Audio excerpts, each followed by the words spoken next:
बिस्मिल्लाहिर्रहमानिर्रहीम, अस्सलाम वालेकुम। मैं हूं अब्दुल कादिर और आप देख रहे हैं आपका अपना यूट्यूब चैनल। आज तारीख है 2 फरवरी और दिन है मंगल का। अब से कुछ देर पहले वज़ीर-ए-आज़म इमरान खान की ज़ेर सदारत वफाकी काबीना का इंतहाई अहम इजलास ख़त्म हुआ है। इस इजलास में मुल्क की सियासी, मुआशी और इक़्तिसादी सूरत हाल पर तफसीली गौर किया गया, लेकिन एक बहुत बड़ी स्टेटमेंट आज वज़ीर-ए-आज़म की जानिब से इस इजलास के बाद सामने आई है। जब ये इजलास मुकम्मल हो गया तो उस वक्त वज़ीर-ए-आज़म ने अपने कुछ करीबी रुफ़का से बातचीत की है और वो इस वक्त हेडलाइंस बनी हुई है। क्या बातचीत किया वो आप जान गए होंगे। उसकी तफसील क्या है, क्यों ये स्टेटमेंट वज़ीर-ए-आज़म को देना पड़ा, इस पर बात करेंगे। इसके साथ साथ एक अच्छी खबर है, पाकिस्तान ने 112 ममालिक के साथ ऑनलाइन वीज़ा सर्विस शुरू करने की आज बाज़ाब्ता मंजूरी दी है। वज़ीर-ए-आज़म इमरान खान ने इसी इजलास के दौरान 2 नोटिसेस लिए हैं। एक तो जो गुज़िश्ता रात इस्लामाबाद में वाक़या पेश आया, कशमाला तारिक के साहबजादे मुबैना तौर पर कुछ गाड़ियों को कुचलते हुए निकलना चाह रहे थे, 4 अफराद इस वाक़े में मारे गए, उसका वज़ीर-ए-आज़म ने नोटिस लिया है। और इसके साथ साथ तमाम वुज़रा का सिक्योरिटी प्रोटोकॉल कितना है, इसकी तफसीलात भी तलब कर ली हैं। वज़ीर-ए-आज़म को ये नोटिस क्यों लेना पड़ा, इसकी भी तफसीलात में बात करेंगे। लेकिन सबसे पहले बात कर लेते हैं जो आज की सबसे अहम स्टोरी है, जिसके ऊपर आज सारे टॉक शोज़ भी होने वाले हैं। वज़ीर-ए-आज़म इमरान खान ने अपोजिशन को अपने इस्तीफ़े की मशरूत पेशकश कर दी है।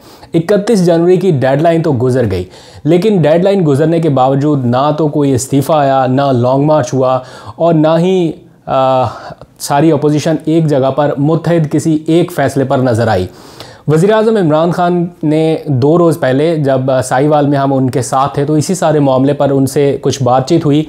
वज़ीर-ए-आज़म ने उस वक्त भी कहा था कि पीडीएम का मुस्तकबिल पहले दिन से जानता था कि इसे फ्लॉप होना ही है, क्योंकि जिस एजेंडे के ऊपर ये सारी पीडीएम चल रही है वो अवामी मुफाद का एजेंडा नहीं है और अल्टीमेटली ये नाकामी से दो चार होना ही था। और इसी तरह की सूरत हाल का सामना पीडीएम की क़यादत को इन दिनों करना पड़ रहा है। आज जब कैबिनेट का इजलास ख़त्म हुआ तो वज़ीर-ए-आज़म ने एक बहुत अहम स्टेटमेंट दी अपने कुछ करीबी लोगों से बातचीत करते हुए। वज़ीर-ए-आज़म ने कहा कल की बजाय वो आज अपना इस्तीफ़ा देने के लिए तैयार हैं, लेकिन अगर पीडीएम की जमातों में शामिल वो लोग जो करप्ट हैं और इस मुल्क की लूटी हुई दौलत बाहर ले जा चुके हैं, वो अपना सारा पैसा वापस ले आए पाकिस्तान, तो वो कल की बजाय आज ही इस्तीफ़ा देने के लिए तैयार हैं। ये बहुत बड़ी स्टेटमेंट है अपने आप में।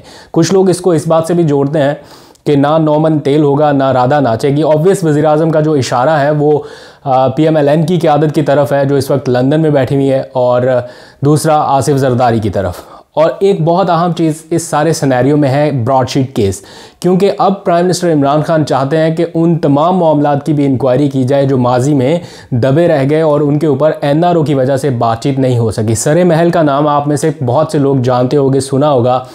कितना पैसा उसको ख़रीदने में लगा और किस तरीके से उसको प्रोटेक्ट किया गया, लेकिन हुकूमत पाकिस्तान चाह कर भी उस मामले की इंक्वायरी अब तक नहीं करा सकी। इसको ख़रीदने के लिए पैसा कहाँ से आया और कितनी दौलत लूट कर बाहर मुंतकिल की गई और स्विस बैंकों में कितना पैसा पड़ा रहा, उस मामले में भी पेशरफ नहीं हो सकी।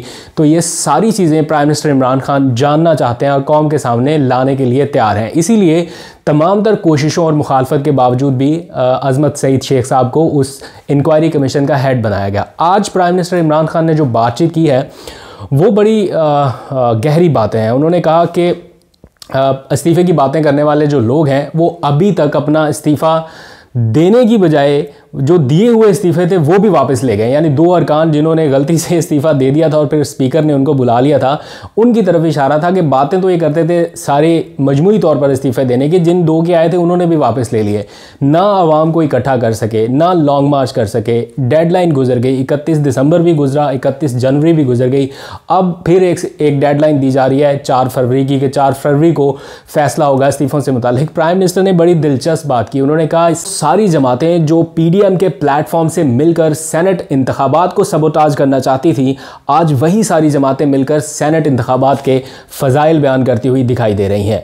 जब 2-3 दिन पहले हमारी उनसे बात हुई, उन्होंने कहा कि मैं ये जानता हूं कि हमारे पास अक्सरियत नहीं है, सेनेट में अक्सरियत ना होने के बावजूद या ऐवान में 2/3 अक्सरियत ना होने के बावजूद भी आईनी तरमीम का पैकेज इसलिए लेके जा रहे हैं ताकि मुल्की तारीख में शफाफ तरीन इंतखाबात हो सकें। लेकिन दूसरी तरफ क्या हो रहा है कि ज़मीरों के सौदे और हॉर्स ट्रेडिंग की भरपूर कोशिश की जा रही है। और वज़ीर आज़म ने उस दिन ये भी बताया था कि उन्हें मालूम है कि कौन कौन से लोग इस वक्त इस मंडी में घुस चुके हैं जो पैसा चलाने की कोशिश कर रहे हैं। तो आखिरी मौका है अपोजिशन के पास, अगर अब भी वो अपनी अक्सरियत ना बचा सके तो उनका गेम फिनिश हो जाएगा। इसलिए हतमी और आखिरी कोशिशें की जा रही हैं। तो प्राइम मिनिस्टर इमरान खान ने कहा कि अगर ये इस्तीफ़ा देना चाहते तो फिर अब तक दे चुके होते। वो इखलाकी जुर्रत या वो इखलाकी हिम्मत अगर इनमें होती तो फिर NRO करके बैरून मुल्क ना भागते, यहीं पर रहते और डट कर मुकाबला करते। आज उन्होंने कहा कि मैं ये चैलेंज करता हूँ अपोजिशन को। ये पेशकश नहीं है, ये मशरूत पेशकश भी नहीं है, ये चैलेंज है अपोजिशन के लिए कि अपनी अपनी लूटी हुई दौलत वतन वापस ले आएँ और मैं कल की बजाय आज ही रिज़ाइन करने के लिए तैयार हूँ। This statement is a big statement coming from prime minister Imran Khan. इस सारे मामले पर हुक्मरां जमात का रद्द-ए-अमल भी सामने आया। जब मेरी खबर ये नशर हुई उसके फ़ौरन बाद मरियम औरंगज़ेब साहिबा को लाइन पर लिया गया और उनसे पूछा गया कि prime minister Imran Khan resign देने के लिए तैयार हैं, आप इस सारे मामले पर क्या रद्द-ए-अमल देंगे? तो उन्होंने कहा कि हमने तो इनसे नहीं कहा कि आप इस्तीफ़े की पेशकश दें, हमें तो इस्तीफ़ा चाहिए और लूटी हुई दौलत अब हम नहीं वापस लाएंगे बल्कि जो इन्होंने लूटा हुआ है वो पैसा वापस लाएंगे। उन्होंने गिनवाया आटा, चीनी, चावल और जो कुछ बहरान हुए, पेट्रोलियम, LNG और इनकी मसनूआत में कितना नुकसान हुआ, वो उनके पास एक अलग चीज़ है, सारी इकट्ठी की हुई है उन्होंने। तो वो अपने कार्ड्स खेलेंगी और हुकूमत ने एक नया चैलेंज देकर अपोजिशन को एक नई मुश्किल में डालने की कोशिश की है। दूसरी तरफ अपोजिशन कहती है कि अब एहतसाब होगा, इनका होगा और अब आटा, चावल, चीनी चोरों की बारी है। तो ये बड़ी दिलचस्प सिचुएशन आइंदा आने वाले दिनों में डेवलप होने वाली है। आज वज़ीर आज़म इमरान खान ने इसी काबीना इजलास के दौरान 2 नोटिसेस लिए हैं। एक तो गुज़िश्ता रात कशवाला तारक के मौजूदा खावंद और उनके जो बेटे हैं उन्होंने अपने काफ़िले में 4 नौजवानों को बुरी तरह रौंद दिया। एक कार एक्सीडेंट हुआ गुज़िश्ता रात इस्लामाबाद के G11 सिग्नल पर, वो सारी फुटेजेस सोशल मीडिया पर वायरल हैं। आज वज़ीर आज़म इमरान खान ने उस मामले का भी नोटिस लिया। इत्तलात ये थी कि शायद चूँकि उनके खामंद काफ़ी बाअसर शख्सियत हैं और इस्लामाबाद के एक निजी होटल के मालिक भी हैं, तो काफ़ी पैसे वाली शख्सियत हैं, तो कहीं पैसे का इस्तेमाल करके मामला ख़राब ना कर दिया जाए। तो वज़ीर आज़म ने वज़ीर दाखिला को हिदायत की है कि इस मामले को ना सिर्फ मेरिट पर देखा जाए बल्कि इसकी सारी तफसीलात और रिकॉर्ड भी प्राइम मिनिस्टर को पेश किया जाए। नंबर 1, इसी सारे मामले के तनाजुर में वज़ीर आज़म इमरान खान ने एक और नोटिस लिया है। मुल्क भर में मौजूदा हुकूमत के जितने भी वुज़रा हैं, खा वो सूबाई वुज़रा हैं या वफाकी वुज़रा, उनकी सिक्योरिटी प्रोटोकॉल की तफसीलात भी तलब कर ली गई हैं। किसी वज़ीर के पास इजाफ़ी प्रोटोकॉल है तो उसे फ़ौरन वापस लिया जाए। वज़ीर आज़म इमरान खान ने आज वज़ीर दाखिला को ये हिदायत की है और साथ ही उनसे तमाम तर तफसीलात मांग ली हैं कि कौन सा वज़ीर कितने प्रोटोकॉल के साथ इस वक्त घूम फिर रहा है। प्राइम मिनिस्टर ने यह भी कहा कि पाकिस्तान एक ऐसा मुल्क है जिसमें हुकूमती अखराजात एक हद से ज़ायद नहीं किए जा सकते, ना बर्दाश्त किए जा सकते हैं। ना खुद करता हूँ और ना ही किसी और को करने की इजाज़त दी जा सकती है। तो प्राइम मिनिस्टर इमरान खान ने आज क्लियर कट ये कहा है कि कोई वज़ीर या मुशीर गैर ज़रूरी या इजाफ़ी प्रोटोकॉल के साथ सफ़र ना करे।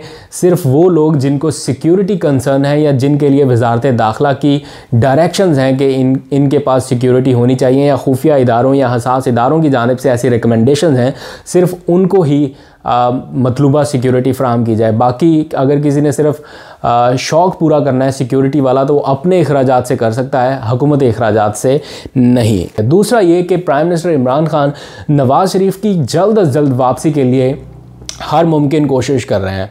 जो उनके पास आइनी और कानूनी तरीके हैं उसको अडॉप्ट किया जा रहा है। और आज भी वज़ीर दाखिला शेख रशीद अहमद की मुलाकात हुई है बरतानवी हाई कमिश्नर से और दोनों ममालिक के दरमियान मुजरमान की हवालगी का जो मुआहिदा होना था और मुकम्मल नहीं हो सका उसको जल्द अज जल्द मुकम्मल करने पर इत्तफ़ाक़ हुआ है। एक नुक्ते पर इत्तफ़ाक़ हुआ है कि दोनों ममालिक में से कोई भी मुजरम अगर हो तो उसको महफूज पनाह ना दी जा सके, इस किस्म का मुआहिदा जो है उसको हतमी मरहले की जानिब बढ़ाया जाए। इसके साथ साथ पाकिस्तान ने आज 112 ममालिक के साथ ऑनलाइन वीज़ा सर्विस शुरू करने की बाज़ाब्ता मंजूरी दी है। वीज़ा रजीम एक ऐसा इशू है जिस पर पाकिस्तान ने बहुत ज़्यादा काम किया है। ना सिर्फ वज़ीर-ए-आज़म इमरान खान ने बल्कि अस्करी क़यादत ने भी इस मामले में बहुत ज़्यादा इनपुट दिया है। मुझे बहुत अच्छे से याद है कि army chief general Qamar Javed Bajwa भी वीज़ा रजीम से मुतालिक या वीज़ा इस्लाहात से मुतालिक जो अहम इजलास होते हैं उनमें शिरकत करते हैं, ताकि दुनिया के लिए पाकिस्तान को खोला जा सके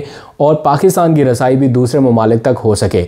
तो जो सिविल और अस्करी क़यादत है वो इस मामले को बहुत ही ज़्यादा संजीदगी से देख रही है। आज तक के लिए इतना ही। अपना बहुत सा ख्याल रखिएगा। खुदा हाफिज़।